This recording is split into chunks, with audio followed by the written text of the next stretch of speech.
Okay. So Tim Neal, I want to thank you for coming on the podcast today. You have been someone that I have followed for quite a few years now, and your page and your personal coaching that you did were so instrumental and amazing, and really spoke to me, which is why I started following you. And I just kind of want you to, touch on your story a little bit so people can kind of know where you're coming from and kind of what's behind the scenes. Yeah, thanks, Connie. Thank you so much for having me. It's great to be here. And yeah, I work now. I'll start from where I am now and work my way backwards. And what I do now is, I run men's groups. I work with, men as in the coaching world, and just helping them really unpack and overcome their internal struggles and challenges. And it all started for me, as a teenager. I was, an athlete. All I wanted to do was play rugby league here in Australia. And I was very single focused. And that's my whole childhood was just engulfed by this sporting aspiration. So through that, I learned some really beautiful traits and skills and whatnot around, setting a goal and determination and resilience. And I learned that from my stepdad as well. And as I sort of progressed, I didn't quite make it. I went to semi-professional level, and the truth was I just wasn't quite good enough. I had a lot of talent, but I wasn't good enough. And that was at 19, the first real hard knock I took, where the coach called me out of the gym at the time and said, "We no longer need you," and cut me from the team. My whole world just shattered. Yeah. My life around me, that's all I knew. And I went home that day, I remember, and I laid in bed just numb, not knowing how to feel any emotions, not knowing what the next steps were in my life. And really, it got me. It got me really low and down. I went to like a mini depression. A couple of years later, I went into fitness. It was just a natural progression, and worked in fitness for a good decade as a personal trainer and a speaker and outdoor fitness instructor and whatnot. And that allowed me to really start to understand coaching. And I had some amazing coaching from a coach that helped me in business and relationship. And I started realizing the power of being able to have conversation, but then also have different perspective from somebody who's trusted and has some skill at that I could do this. So then in 2014, I decided I wanted to transition out of fitness. I was sick and tired of getting up at 5 a.m. and going to bed at, not getting home till 9 p.m. And I decided I want to do this coaching thing. So I wrapped up my fitness business, moved online into online coaching, and that's what I've done ever since, helping a lot of people around the world. I'm really grateful and blessed for that, and moving from different sort of markets and sort of understanding what people want and what I'm called to as I grow. Yeah. Because my whole thing is about growth and evolution. Yes. And have worked in the men's space, as I mentioned. But before that, I did a lot of relationship coaching, specialized in mindset and motivation, some health stuff initially to get the ball moving. And it's what I love. It's what I wake up every day and can't wait to do. Run my men's groups, work with my men, and have conversations like this. So that's my journey in a quick nutshell, and we can dive into any or all of that. And I've been through my struggles and hardships, and here I am now. So yeah. So I became aware of you through Facebook, and I was not one to talk about things and feelings and all that kind of stuff. And it was interesting that when you and I started to have some conversations, just one-on-one, and I'll never forget this, and I talk about it often, is that you were the first one that called me out on being vulnerable, which is very difficult for me. And I'll never forget, you didn't let me get past that. Instead of, just saying, oh, you need to learn to be vulnerable and these are the steps and stuff, you actually called me out on it. And it was like, and I remember it was like, oh, okay, I have to be vulnerable. Like, what? But that step was just you know, it was life changing for me in order to start to feel that, because, you know, we put those walls up, and I remember we were talking about, I would start to peek over those walls. So having helped so many people around the world, what right now made you switch to just doing a men's group, which I think is phenomenal, and I think it's very much needed. So what kind of made you do that shift? Mm. It was a natural progression. Like most transitions in my life, they've just been natural progressions. And I love coaching women, and I love women. Like Yes. that's not that's you're beautiful creatures. And I just found I'm one of five boys. One of five Mm, boys. I grew up through, rugby league and through all different sports, cricket and basketball and athletics. So I was surrounded so much by this masculine or male energy. And I didn't actually realize, and this is a different part of my journey, but I didn't actually really know how to relate to the feminine. And that's another story. However, I am a man, yeah, in this world. yeah, And I was just getting drawn to really diving deep into helping men. And so many men, including myself, need extra support, yes, like we all do. And here's the truth: men are stubborn. We're yeah, stubborn. Most of us come from this paradigm of we can do it ourselves, we'll fix it ourselves, we don't need any support. yes, This, what I call this unevolved masculine. And as we evolve, what I found is I can't do this alone. I can't work through everything that I'm dealing with. And I don't know, man, I was just on a coaching call yesterday with a client, and he spoke into just how trapped he feels and how pressured he feels. yes, And often, and I don't know a man, including myself, who hasn't felt that way at some point in life. It's part of being a man. It's part of being a person, I think, at times, but especially a man, on when everything is on our shoulders. And a lot, maybe single mothers and people out there who feel that as well. And it was just crying, like, in a way, like my soul had to go and really specify and say, who do you really want to support? Like, I know I can share my gifts with anybody. yes, However, I just felt very drawn to helping men because I've walked that journey. I yes, know men deeply because I am one. And what happened was I started doing some men's work. I started really looking into how do I create, because I didn't trust men. I didn't trust myself at the deepest level. I didn't trust men. And that was pushing out into my relationships and just this, and trust of the world. yeah, So many men that I speak to just don't trust the world. They're fighting and they're angry and they're yeah, frustrated against the world. yeah, And what moving into the men's space and having some beautiful mentorship in the men's workspace, which I still do myself, and now working in it, it helps us understand that there are incredible people out there, but incredible men out there, heart-centered, conscious men who have respect for themselves and others and women. And it really helped me break down barriers of trust. mm, And now some of my dearest brothers, like the men I'd do anything for.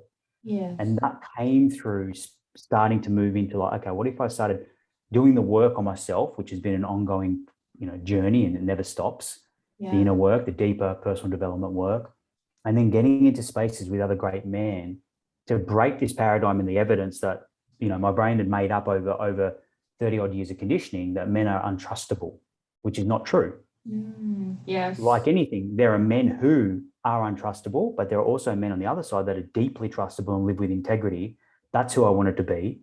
So I went out, I seeked those men out, I started engaging with them, I started doing the deeper work. And now I do my best every day to be one of those men. and it's absolutely fascinating how, as you said, when you give people that space and, hold that space for them, it's amazing. You said how many breakthroughs that they conquer, because now they're being seen, they're being heard, which in society, as you said, a lot of men are held to, you have to be, like this and provide, and, you can't show emotion and you can't be who you Mm. are, but they're human, as we've talked about, and they still feel those things. So that's why I think it's just, I'm getting goosebumps that the space that you provided, because I've seen the shift, because through all of this, you and I have become friends, which I think is amazing. Yes. And I also know that my son joined one of your men's group, and because he had his own struggles he needed to deal with, and it was such a shift for him. And also someone who doesn't show emotions, and if he does, it's in a not necessarily the best way. He found the space that you provided for everybody was phenomenal, and he felt comfortable, and you're so easy to talk to. And I love the way that you break it down for the men, because, again, they need to be seen. Everybody wants to be seen and, given a space to actually use their voice and say, hey, I'm struggling with this, and know that somebody's listening. Yeah, absolutely. And it was a joy having your son with us in a brotherhood group. And to speak to what you mentioned earlier, vulnerability. Most men, and me included, and there's still work for me to do there, but a day by day goes, and vulnerability equals weakness in our minds. Yes. If you look why this is, if you look historically, if we were vulnerable back in 100,000 years ago when we were tribes, that would mean death. If the man was vulnerable, right? We can't be vulnerable. However, when it comes to relationally, you women are gifted in that way. You'd stay around the community and the camp, and you'd talk and you'd connect, and we didn't learn those skills. Yes. And what I've found is men's groups, and I'm biased, of course, is the best place for that, because there's a different energetic when you're in a space of just men. Yeah. And you feel seen, as you mentioned, you feel heard, you feel honored. You feel honored for who you are and at this stage of your life, no matter what. All of a sudden, men change and they shift and they transform. Now, it takes a lot of courage for a man to step into that space. Absolutely. I know. Yeah. So you got to be ready for it. You got to be ready to be seen. Yeah. You got to be ready to open at Yes. whatever level you're comfortable with, but there needs to be a crack in the door. If there's no crack, and so many men just get caught up in life. People do, but men especially, we go out there, we start moving in the world in our purpose, or our careers and our jobs, making the money, living in this economic planet, which I'm a practical guy. I hear that. However, we miss the connection piece. Yeah. And to go one level deeper here with you, there's the feminine within us as well. When I teach, I talk masculine and feminine, or this could be yin and yang, and Shiva and Shakti, and whatever, Alpha and Omega, whatever terms you want to put on it. My teachers and what I've looked into and worked with is just the masculine and feminine. This isn't about gender. This is about like an essence of being, not to go too spiritual, but an essence of being. And every man has their feminine, has that part of them that really needs to be seen, that is the emotion, that is the thoughts. Now, if we don't understand this, and I didn't, what starts to happen is we start to suppress. We don't get taught. Most of us, including myself, that's one thing that I didn't get as a child. I didn't get that emotional connection. I had brilliant parents, love my parents dearly. Yeah. Yet they got modeled. We're all modeling. We're mammals and we model. They didn't get modeled how to really emotionally connect. So therefore, they didn't pass it on to me and my brothers. Yeah. So we've had to go out there, and I've had to learn it myself. Yeah. What is this emotional thing? What is this vulnerability? How do I speak about my feelings? Yes. And this is not about getting trapped in feelings and trapped in our emotions and just wallowing in those emotions. What it is about growing. It's about evolving our emotional intelligence and our awareness. And I look at these four sort of pillars. You got the mental, the emotional, the physical, and the spiritual. And once you start looking at this holistic approach to life, then you can experience more of life and you can give more to life. But it takes going into these fears, these vulnerabilities, with how you're viewing the world through the lens mentally, how you're experiencing the world emotionally, how you show up physically as a man. That's a big deal. When you're feeling good and strong and fit physically, it's a different world for men. And the last one is what you believe bigger than yourself, called spiritual. Yes. Well, and it, as you said, you have to delve into each of the four pillars, because you can't just do one without doing the others. And as you said, that takes vulnerability. And I remember when you and I chatted, I saw vulnerability as a weakness. like 100%. And I still kind of do when I'm getting better. I cry a little bit and then, tell everybody Yes. that if they tell anybody, I'll deny it. But, I'm getting better at it because again, it's a journey. And when we're so conditioned to be one way and then we're trying inside, we're another way, at some point, those walls have to come down. We can't keep them up all the time because, as you said, then the cracks start. And then, oh, I just got goosebumps again. The cracks start, and then who we are in here is trying to come out. Yeah. And to provide space for people by what you're doing, which I said I think is phenomenal. I think that more people men need to have more spaces like that. But people in general need to have space in order to tell their stories, because people's stories are fascinating. And and it makes who we are. And I just love to hear people's journeys and how they got to where they are. But again, we have to provide the space first. Yeah. The spaces are so important. You women do it naturally. You'll connect and you speak to girlfriend and you have places where you go. For men, it's not as natural. No. We go out solo hunting because if we spoke or if we converse, it would mean we would miss the hunt. Yes. It could mean the difference between life and death. We're making noise. We become the prey, not the predator. Yeah. So it makes a lot of sense historically. However, in this modern age, things have changed. Yeah. And you women are incredible. You can do everything a man can do, and often better. Thank you. So then our roles start to change. Yeah. And what I heard there, Connie, for you and for so many just women and men out there, is the masculine within us doesn't want to be vulnerable. Yeah. And that's okay. It's more this unevolved. And I look at this vertical on it as well, right? We've got this evolved version of the masculine and feminine within us, and also forms of that in the world. And then we've got this healthy part, this mid part, and then we've got this unevolved. It's also known as toxic. I don't love that term, but this unevolved part, which served us when we grew up.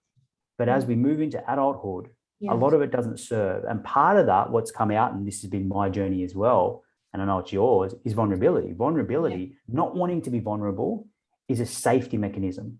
Yes. Now, of course, do we need discernment around who we show our deepest vulnerabilities to? Of course. Yeah. Have they got the capacity to be able to hold that is a really good question, the person or the group.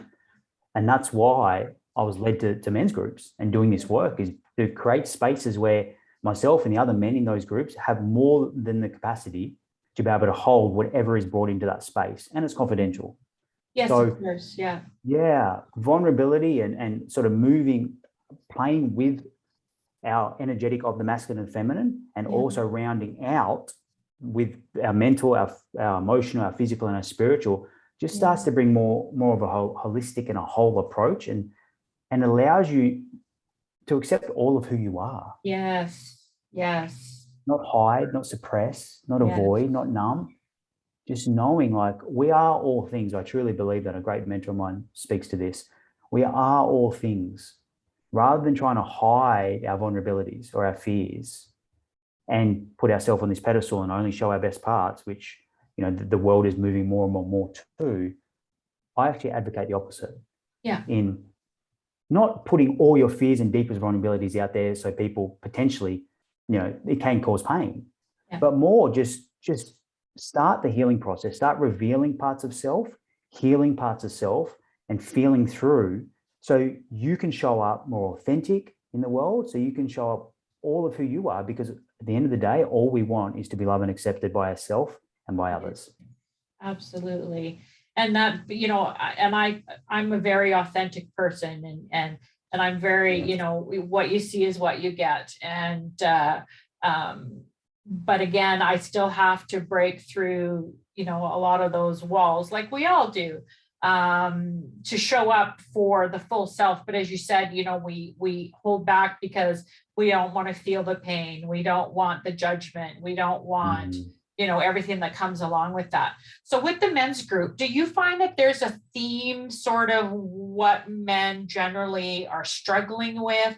Or does it just vary like it does with a lot of people? I'm just curious if you do see a theme of what they come to you with. Yeah, like it's varied in their own worlds, but there are Mhm. themes. There are themes where myself included will come into a space and there'll be different struggles. Like a theme is in relationship. Yeah. You know, a lot of men will bring their relationship struggles with their partner or their spouse or whatnot because they don't know how to relate that well. Yes. Another one is just feeling like purpose, like lost, feeling this like trappedness and this like what I call just burden, this burden of Yeah. life. Like how to sort of work that, how to deal with that. That's another theme. And we have, you know, different themes that men come in with, just feeling anxious, different emotions, like feeling anxious and feeling shameful and feeling guilt and anger, you know, not knowing how to express anger in a healthy way. So there's sort of some of the big themes, like what's happening emotionally. Yeah. Guys will come in and they don't know how to work what's happening emotionally because we haven't been taught. There's no emotional intelligence or awareness class at school here. I don't know there, but I doubt. And every guy wants to win. Every guy wants to progress and win. And there's nothing wrong with that. However, the deeper you go into self, the less it becomes about winning and it becomes more about just being, like, in a way, like cultivating a deeper inner peace, cultivating a deeper integrity, cultivating, call it resilience, but just knowing who you are. That's been my journey. Because once we start to learn, like, no matter what guys come into the theme and what they're challenged with, yes, we need to work that. But ultimately, it's coming back to self and realizing that everything is the way it's meant to be, because it is. And I truly believe this. Again, I was coaching a client around this the other day, just around having a fundamental belief system that we may not like it. It may not be ideal. It may not be optimal, but it happened because it had to happen because it did happen, if that makes sense. Yeah. Yes, it does. So our growth becomes, Yeah. how do we transcend that? How do we move through the hardships, the pains, the issues, the struggles, the challenges? Because it's life is just presenting us with those circumstances, situations, or people to show where we need to grow, to show where we're not free, to show where we can liberate ourselves. And that would be very different for each person, as you said. It's very unique because your life is what your life is. My situation is very unique to somebody else's, and you know, the fundamentals is the same for everybody. But as you said, take those layers back, then it starts to change because everybody's experience is different. Because you could have the same experience and how it affects you and your thought process and everything will be different. Which I find fascinating with people, which is why I love to hear people's stories, because you can have the same experience, but you're getting completely two different stories from it, depending on their perception and whatnot. So I think I said it, I just love the fact that you've kind of shifted over to that. I do miss the fact that you know, you don't do the masses anymore, but I really think you're, you know, doing a great service for people, men per se. Thank you. But I mean, because there's well, and you're so amazing at what you do.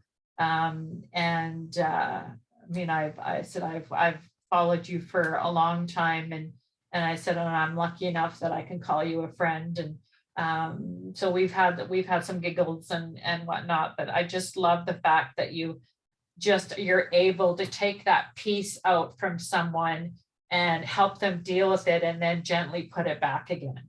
Do you know does that make sense? Yes. Right? To take that each little thing out that's different, and then, you know, help them work through it, and then just put it back, and you know, and do that for everybody. And I think that's just incredible. Thank you. Yes. I think I believe empathy is so important. Yes. And it's something that I've had to learn. And I remember as a kid, I'm 10 years old, about 10, and I'm not well. I've got the flu or something, and I'm feeling pretty rotten. And I walk into the lounge room, and Mum's sitting there just watching TV. And I was, pretty like put together kid, right? I had my sporting dream, and, I just do the right thing, and just everything funneled into that. But I wasn't feeling very well. I walked in and I said, Mum, I said something like, Mum, I'm feeling really, really bad. And she just looked at me, and then I sort of threw this tantrum. And I was like, and just screamed out, because all I wanted was some empathy, to be emotionally held and physically as well. And again, I love my mum dearly, but she didn't know how to handle that. She just looked at me, and she looked at me with this sort of look of disgust, like, what are you doing? Like, go lay down or go. She didn't say anything. But what that did was it just shrunk me. And I remember just like not being seen, not having any empathy in that moment. And I walked away. And then I remember kneeling on my bedroom floor. And I was so angry inside. Like, this anger was just eating me up. And then I started crying. And usually anger is the gatekeeper to sadness. And I started crying. And this was when I was around 10 or 12. And in that moment, I made a decision that this is, I don't know if I can curse, but this is fucking weakness. I'll never do this again. And that was how I suppressed, like so many men, just suppressed emotion and just kept everything in. And for 15 years, I didn't shed one tear, not one. So we all have our story. Yeah. Yes. And then from that, it's just been a journey of understanding, wow, like emotion is just energy. And when you start to learn how to move it, then it's not going to stay trapped. Yes. So empathy, what I didn't get in that moment, coming full circle, is something that I always start with, no matter who I speak to, whether it's in my personal life, whether it's, professional, whether it's here on a podcast with you, whether it's in a men's group, is honoring where that person is at. Yes. Getting a little look into their world and really understanding, wow, it must be hard right now, without projecting my stuff onto them, and just showing empathy first, which is really the feminine within connecting.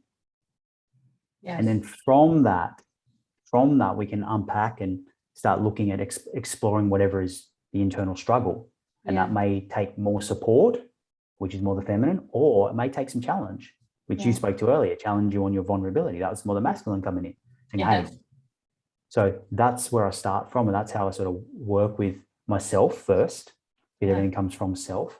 Yeah. So I'll do emotional release sessions now where I have to give myself the empathy, myself, because you can't give somebody else deeply what you haven't given yourself. Absolutely. Yes. Yes. Yes. 100%. That hit right here. Because it's so true. If you don't practice it yourself, you can't, carry it forward to someone else. And it's interesting because I find women very empathetic. I'm very empathetic, like too empathetic. And I think a lot of women are. So it's like, it's the, it's the extreme one way for women. And then it's the extreme, the other way for men of not showing their empathy. And it's like, suck it up and you're, don't cry, that's for babies or whatever it is, where women are so empathetic that it often gets us in trouble or in situations where they're taken advantage of. And also, you're so sensitive and all these kind of things. So it's interesting how to find, I think a lot of people don't know how to find that balance. Because I remember you and I talked about, I needed to find that balance because I, at the time, well, probably even still now, had a lot of masculine more because I had the situations that I was dealing with. Yes. And the feminine part was not coming out, which is when you said be vulnerable. It was like, no. My masculine came out and said, no, that's not going to happen. So it's interesting how, like, do you have any, suggestions or anything, how people could find that balance? Do you what do you suggest to people in order to kind of, find each or recognize each part? Yeah. So So it's always a dance. Life is a dance. Yes. The Yeah. balance between the masculine and feminine, the balance between, the feminine. If you've got a feminine emotional body, I believe the job is to manage the emotion, to Yeah. be like get too caught up in it and get overwhelmed in it. Yeah. If you've got a masculine emotional body, then it's more about mining and getting to those emotions, like mining for those emotions because they don't come natural to us. Yeah. It is a dance of being ideally coming back to center. I just call it coming back to center. Is just knowing like empathy, and there's a great piece, Brené Brown talks about this, the difference between empathy and sympathy. I would, encourage anyone listening to go and watch that piece. I think you should see it on YouTube, around the difference between empathy and sympathy. And often I think women get caught in sympathy. Yes. Oh, poor you and whatnot. It's more of a victimization. Yes. Rather than empathy is more about really feeling into their world, Yeah. but not enabling them if they're running poor patterns or habits.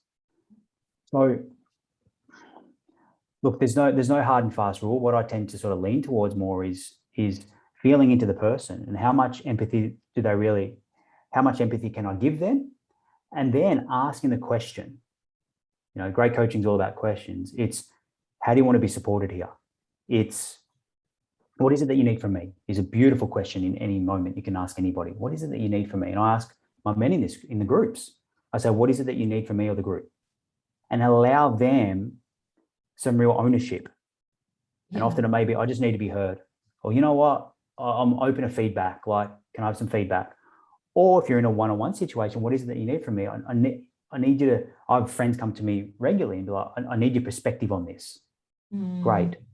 So then the masculine come in and sort of start to look to solve a little bit, but not initially, not wallowing in the sympathy of somebody, but being there for them, connecting to where they are in the world, showing deep empathy. And empathy is really about feeling into them. Yeah. And then asking a question to bridge the gap between what happens next. What do you need from me? Yeah.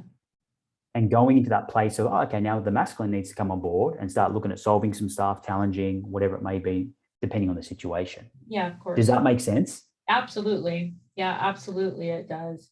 Yeah, it's very, as you said, it's definitely a dance. Because life changes and even who shows up when depends on what's happening.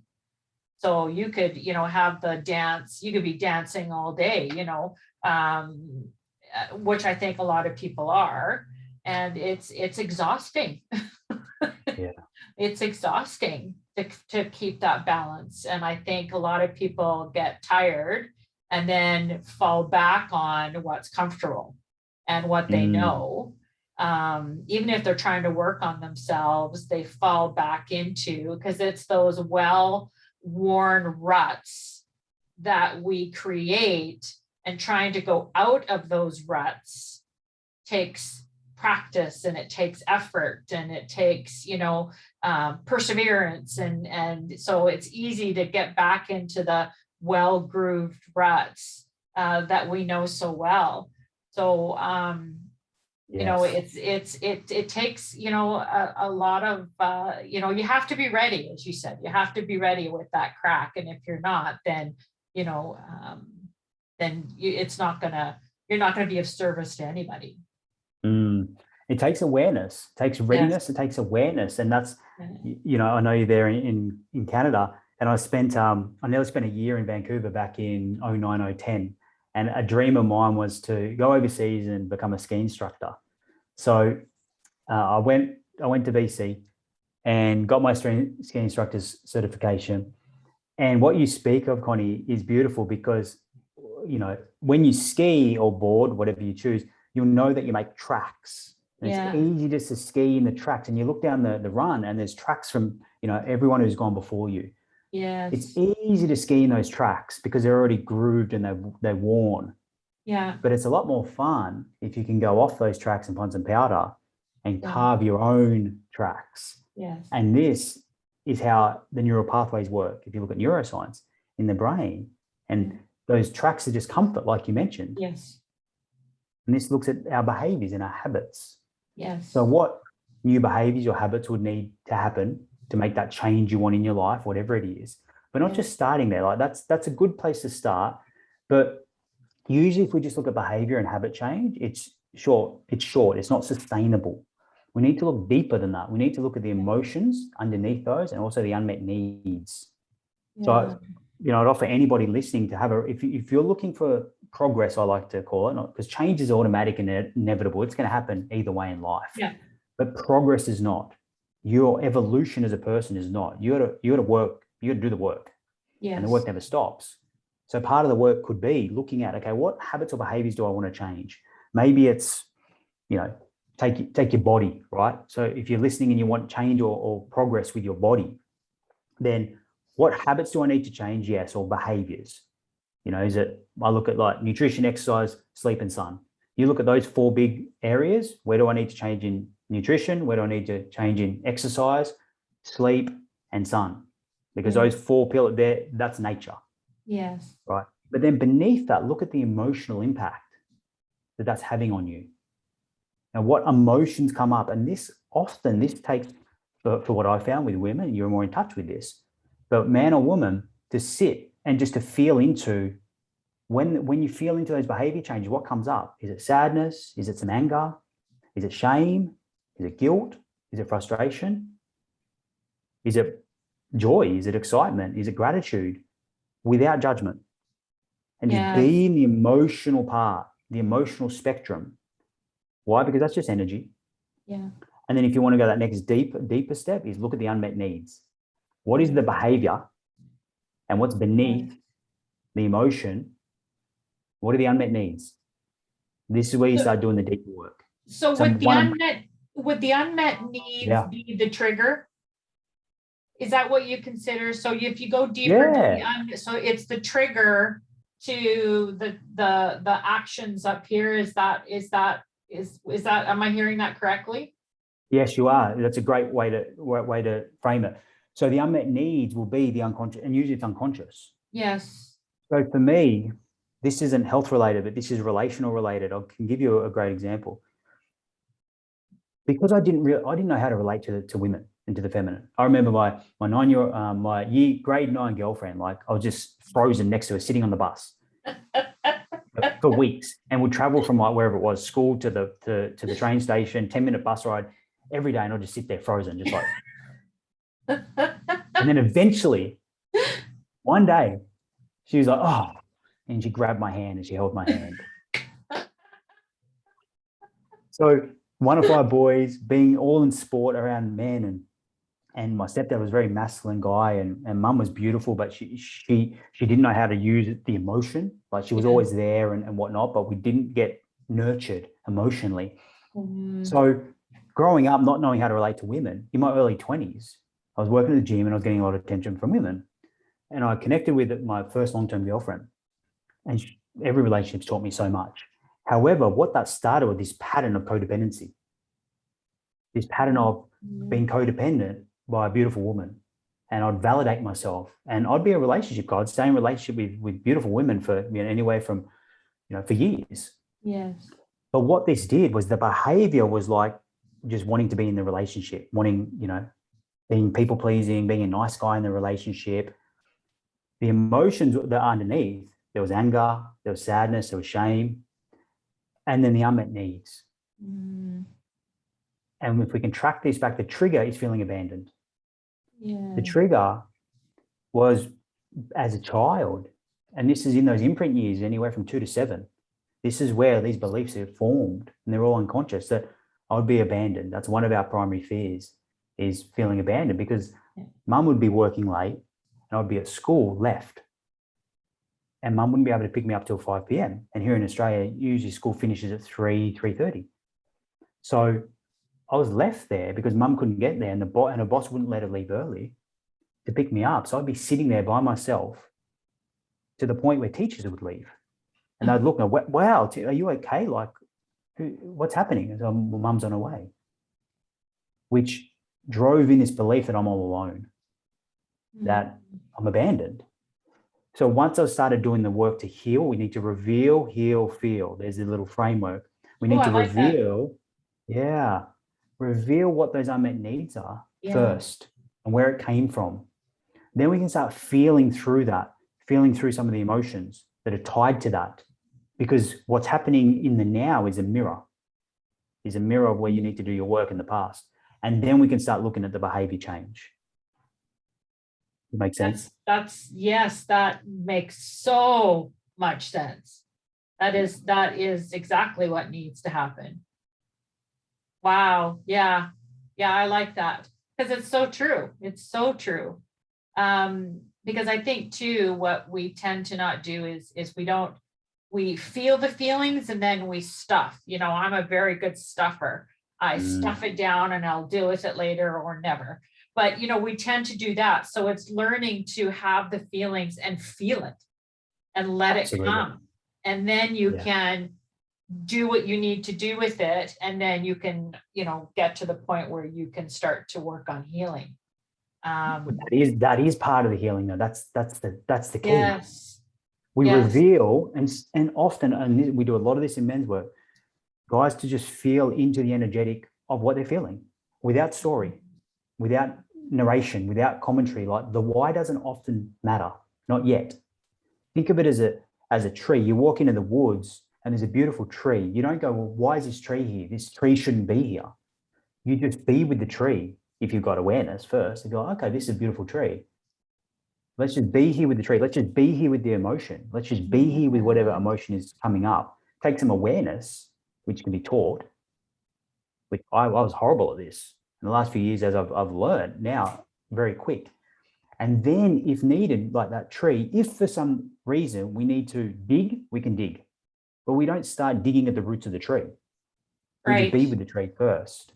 Yeah. Allow it to be there. And often here's what will happen. It'll intensify and then dissolve because it's energy. But we need to go into it. We need to lean into those fears, lean into the emotion, as opposed to, like you mentioned, stuffing, like I did as a kid. I'm never doing this again. Yes. Yeah, exactly. Exactly. And that's hard. So we move through. It is. It is. It's hard. It's, we do, it's amazing how many self-help books there are out for anything we could possibly imagine. And you can read them all. But it's to actually do the work. And we often say we're ready, but once it starts to come up, we're all going, and we back up and stuff again. And then the book goes away. And then it's those grooves. It's the grooves, right? I like the grooves. Yes. Right? Because then I don't have to feel any feelings that I, not familiar with or don't want to for whatever reason. And I know personally I need to get out of my grooves and I need to create my own. But again, that takes a lot of courage for people to do that. And especially I with the men, it takes even more courage. I think, this is my own personal opinion, to step into that environment to allow those feelings to come out, considering society has put them in this box for so many years. And I really think I'm hoping that changes. And I can feel that it's coming because people, are more acceptance of people's, just people in general, I think. You kind of look at some things and think it's getting worse, but I would hope that, considering what we've all gone through the last couple of years with COVID, that when we're actually allowed to be around people, we'll accept people more for who they are. And then those walls will hopefully, come down. Yeah, I agree. I believe things are shifting and the world shifts. We're in a very interesting and strange time right now. However, the role of the modern man has changed as well, I believe. Yes. And part of that, more and more women are wanting conscious men out there who are in touch with their emotions, aren't wallowing in there. And I just want to be very clear here. Men's work and how I run it is not about just staying stuck in our problems and our feelings. What it's about is moving through that, which then opens us up to a new level of ourself, allows us to align. It awakens a new part of us. It allows us to evolve and expand. And part of that is emotional work. The other part is understanding mental, how we're viewing things. Are we getting stuck to our thoughts, or are we creating space of separation there? How are we showing up physically? What connection do we have to something bigger than ourselves? You start piecing this all together, and then you get a badass dude. You get a guy who's he can protect and provide, but he's there. He's present. And I don't know a woman that doesn't want a more present man. Yes. Whether it's partner, son, friend. Yeah. Because presence, there's power in presence. It's actually a topic of my men's group calls this week, is presence. And presence, when a man knows what he stands for, his values or his deepest truths, and he continually does the work to be able to grow and evolve. Yeah. One, he feels at his best and unstoppable. And I don't know a man who doesn't want that when they're being really truthful. He becomes more trustable in the world, and he creates more polarization in his relationship if he's in one, or if he's a single dude, he won't have a problem with attracting if that's what he wants as well. Yes. So understanding that is the first step, is just being aware that our roles are changing. And like I mentioned earlier, you women are beautiful, you're great, and you can do everything, including having a baby, without us these days. Yeah. So what is our role? And a mentor of mine who I've done a lot of work with, John Wineland, he talks into this, and I agree, that the role of the modern man is depth. Can he be deep? And deep depth comes through awareness and presence, because that is the ultimate masculine. Yes. If you look at, to go a bit nerdy, if you look at quantum physics, the world is made up of space and energy. That's it. 90% space, about 10% energy. The energy is the feminine. Energy is feminine. And the space is the masculine. And within us is both. Now, which is more your essence? Most men are more in their masculine, are more in that essence of the masculine. Most women are more in the feminine of the energy, but we have both. Yeah. So a lot of the work that I've done and I work with men around is men allowing their feminine, which is the emotions that we talk about, to be held by their own masculine. Okay. And and just recently, I recently went through a separation. And I'd done some healing work, and I sat down to write her a beautiful, just gratitude and appreciation letter for our time together.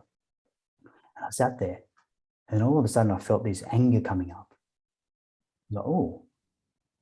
So instead of either just getting on with it and writing the letter through that energy of anger, or being like, oh, I'll deal with this later, I sat there.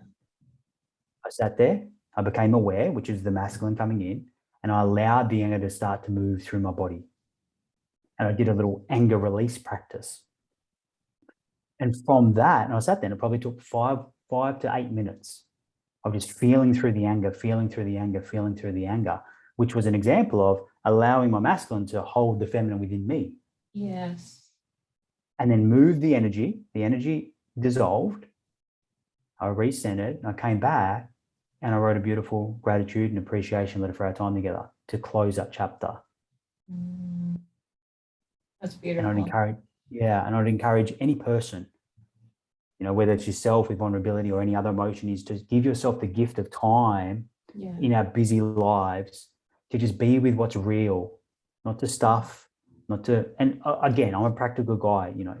If you're at work and you got goals you need to hit and deadlines you need to hit, maybe that's not the time, but setting up what we call containers in men's work, setting up times and spaces to do that. This evening, I'm going to go and, feel through this anger or this sadness or this shame, whatever's there, and just allowing what needs to be expressed, whether it's through tears, whether it's through anger, whatever way that the energy needs to move, allowing that will liberate you, that creates more space within you, and that opens you up more to life.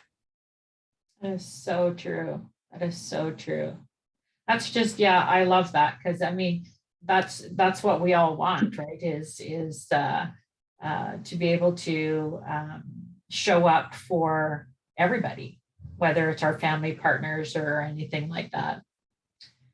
But I just wanted to thank you so much for coming on with me tonight and discussing, your men's group, which I can't say enough about it, that I think it's so important. And people will be able to find your link in the bio. So I hope that you can have some, in amazing feminine conversations with many men. Yes. And Well, here's the thing, even though I work with men primarily, like I have women reach out to me and I'm more than happy to share and to give value there. So yeah, any women listening, of course, my door's open and I can share. And I have women come to me wanting advice around like their men and whatnot, which is very common. So yeah, my door's open. I'm here to, one of my biggest values and what I stand for is service, and just sharing the gifts that I've learned and sharing that with the world. And that's what I'm here to do. So please, if there's anything I've said has resonated or anything that you feel that I could help you with, just reach out to me privately, and I'm happy to do that. That's wonderful. And I said, you are so good at what you do. So thank you again, Tim. I really appreciate you being here. And I'm sure you and I will be in contact again. Thank you, Connie. It's been a Thank pleasure. you.